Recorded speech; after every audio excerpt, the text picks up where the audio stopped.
সর্বপ্রথম আলোচনা করা যাক রোমান রেন্সকে নিয়ে। তো রোমান রেন্সকে নিয়ে যে একটি আপডেট এসেছে, যদি এটি সত্যি হয়ে যায় তাহলে আমার মনে হয় যে ভালো হবে। এমনকি এই আপডেটটি শুনে রোমান রেন্সের অনেক ভক্তরা খুশি হয়ে যাবে। আপনারা যেমনটা জানেন যে এবার সামাসনে ভিউতে রোমান রেন্সকে একটি ট্যাগ টিম ম্যাচে রেসল করতে দেখা যাবেন। তার ট্যাগ টিম পার্টনার হচ্ছে জেউসো আর এবং তার অপোনেন্ট হচ্ছে ব্রন সেলিট এমনকি ব্রন বেকার। কিছুদিন আগে থেকে রিপোর্ট পাওয়া যাচ্ছিল যে এই ট্যাগ টিম ম্যাচটি হয়তো মেইন ইভেন্টে নাও হতে পারে, কিন্তু বর্তমানে একটি আপডেট থেকে জানা যাচ্ছে এমনকি ডাব্লিউডাব্লিউ বর্তমানে রোমান রেন্সের এই ট্যাগ টিম ম্যাচটি এমনভাবে বিল্ড আপ করছে, এমনভাবে তারা এই ইস্যুলাইনটি তৈরি করছে, যার কারণে অনুমান করা যাচ্ছে যে ডাব্লিউডাব্লিউ হয়তো এই ম্যাচটি সামাসনে ভিউ নাইট ওয়ানের একেবারে মেইন ইভেন্ট করতে পারে। আর যদি ডাব্লিউডাব্লিউ আসলে এই ম্যাচটি সামাসনে ভিউ নাইট ওয়ানের একেবারে মেইন ইভেন্ট করে, তাহলে এই ম্যাচটির মধ্যে বড় কিছু না কিছু হতে দেখা যাবে যা সমস্ত দর্শকদের শকিং করে দিতে পারে। কিন্তু আপনারা অনুমান রাখতে পারেন যে এই ম্যাচটি একেবারে মেইন ইভেন্ট হতে পারে, যেমনটা রেসলম্যানিয়া 42-এ যে ট্রিপল থ্রেট ম্যাচ হয়েছিল স্যাটার্ন সিএম পাঙ্ক রোমান রেন্সের, এই ম্যাচটি কিন্তু কমের সম্ভাবনা ছিল যে রেসলম্যানিয়া মেইন ইভেন্ট হতে পারে, কিন্তু এক পর্যায়ে গিয়ে দেখা যায় যে এই ম্যাচটি মেইন ইভেন্ট হয়। তাহলে এই ম্যাচটিও এবার সামাসনে ভিউ নাইট ওয়ানের রোমান রেন্সের ট্যাগ টিম ম্যাচটি মেইন ইভেন্ট হতে পারে সামাসনে ভিউ নাইট ওয়ানের একেবারে মেইন ইভেন্টে।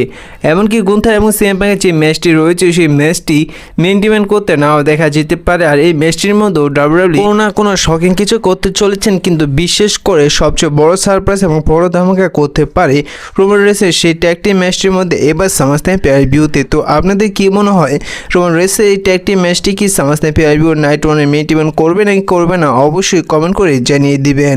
এবার আলোচনা করাবো কোডি রোডসকে নিয়ে। তো কোডি রোডস তিনি এবার হিল টার্ন করবে, এই বিষয়টা 99% কনফার্ম ধরে নিতে পারেন। এমনকি জন সিনা এবার সামাসনে ভিউতে বেবিফেস হতে পারে। এবার অনেক রিপোর্ট থেকে জানা যাচ্ছে যে এবার কোডি রোডস তিনি ডাবল হিল টার্ন করতে পারে, অর্থাৎ যেহেতু জন সিনা হিল তার উপর আবার হিল টার্ন করতে পারে কোডি রোডস, যার কারণে জন সিনাকে বেবিফেস হতে দেখতে পারেন।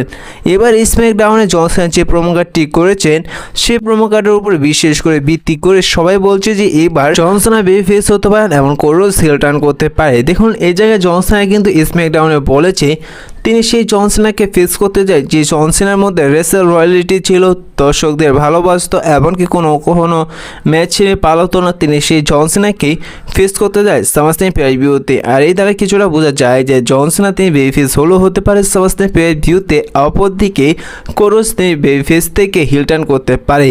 আর আরেকটি বিষয় জানিয়ে দেই যে কোডি রোডস হিল টার্ন করতে পারে। আপনারা বর্তমানে যেমনটা জানেন যে এবার ডাব্লিউডাব্লিউ কোডি রোডসকে ডাব্লিউডাব্লিউ ফিউচার বানাতে চাইছে, যার কারণে তাকে সবচেয়ে বড় দেখাচ্ছে। এক্সাম্পল হিসাবে আপনাদের বুঝাই কোডি রোডস যেন এবার হিল টার্ন করতে পারে। আপনারা সাধারণত যেমনটা দেখেছিলেন যে একসময় ডাব্লিউডাব্লিউ কিন্তু কোডি রোডসের মতনই রোমান রেন্সকে ডাব্লিউডাব্লিউ বড় ফিউচার এবং ডাব্লিউডাব্লিউ বড় ফেস বানাতে চেয়েছিল। সে সময় রোমান রেন্সকেও কিন্তু ভালো বুকিং এবং সব জায়গায় তাকে বড় জায়গায় জেতাতো, বড় রেসলারের সাথে ম্যাচ দেখাতো, যেটা বর্তমানে কোডি রোডসের সাথে দেখাচ্ছে।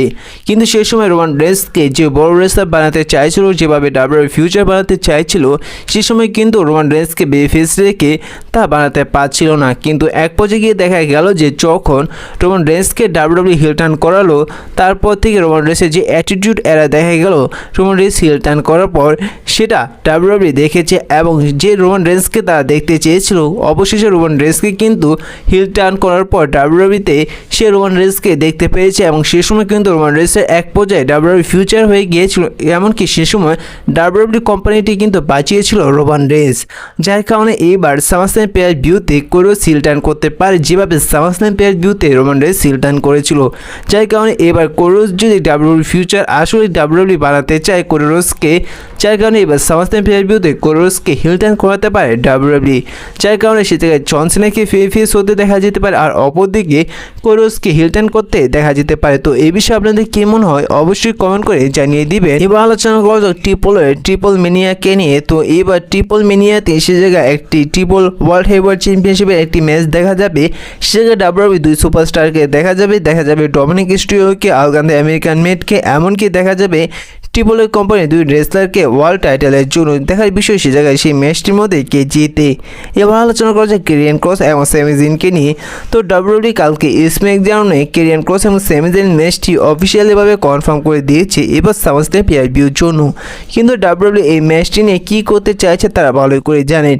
এবার যদি কেরিয়ান ক্রস তিনি ডাব্লিউডাব্লিউর সাথে কন্ট্যাক্ট না সাইন করে তাহলে হয়তো সামারস্ল্যাম পে-পার-ভিউ হতে পারে কেরিয়ান ক্রসের লাস্ট ম্যাচ। এবার আলোচনা করা যাক এনজেএফকে নিয়ে। তো এনজেএফ তিনি AEW সুপারস্টার হলেও তিনি কিন্তু সমস্ত রেসলিং কোম্পানির সমস্ত রেসলারকে নিয়ে তিনি সরাসরি কথা বলে থাকে। তিনি এবার সেট রোলিন্সের প্রশংসা করেছে। এমজেএফ তিনি বলেছে যখনই যে জায়গায় সেট রোলিন্সকে নাম নেওয়া হবে সে জায়গায় ডাব্লিউডাব্লিউ কোম্পানির নাম নেওয়া হবে, যে জায়গায় ডাব্লিউডাব্লিউ কোম্পানির নাম নেওয়া হবে সে জায়গায় অবশ্যই সেট রোলিন্সের নাম নেওয়া হবে, কারণ সেট রোলিন্স হচ্ছে ডাব্লিউডাব্লিউ ফিউচার। ডাব্লিউডাব্লিউ গড়ার পিছনে সেট রোলিন্সেরও অনেকটা হাত রয়েছে। ঠিক একইভাবে যখন যে জায়গায় AEW কোম্পানির নাম নেওয়া হবে ঠিক সে জায়গায় আমার নামও নিতে হবে।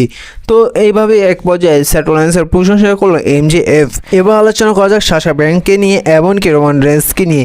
যখন সাশা ব্যাঙ্ক ডাব্লিউডাব্লিউতে ছিল এবং রোমান রেন্সও ডাব্লিউডাব্লিউতে থাকলেও রেগুলারলি ভাবে ঠিক সেই সময় যখন কোনো রেসলার মারা গিয়েছিল ঠিক সেই সময় সেই রেসলারটিকে যখন ট্রিবিউট দেওয়া হয়েছিল, এমনকি যতবার যে রেসলার মারা যায় যতবার ট্রিবিউটটি অনুষ্ঠিত হয় ঠিক সেই সময় কিন্তু সাশা ব্যাঙ্ক এবং রোমান রেন্স তারা বারবার একসাথেই দাঁড়িয়েছিল। এইটি আপনারা বর্তমানে দেখে বুঝতে পারছেন এই জায়গায় থাকা ছবিটি। এবার আলোচনা করা যাক শার্লট ফ্লেয়ারকে নিয়ে এমনকি অ্যালেক্সা ব্লেসকে নিয়ে।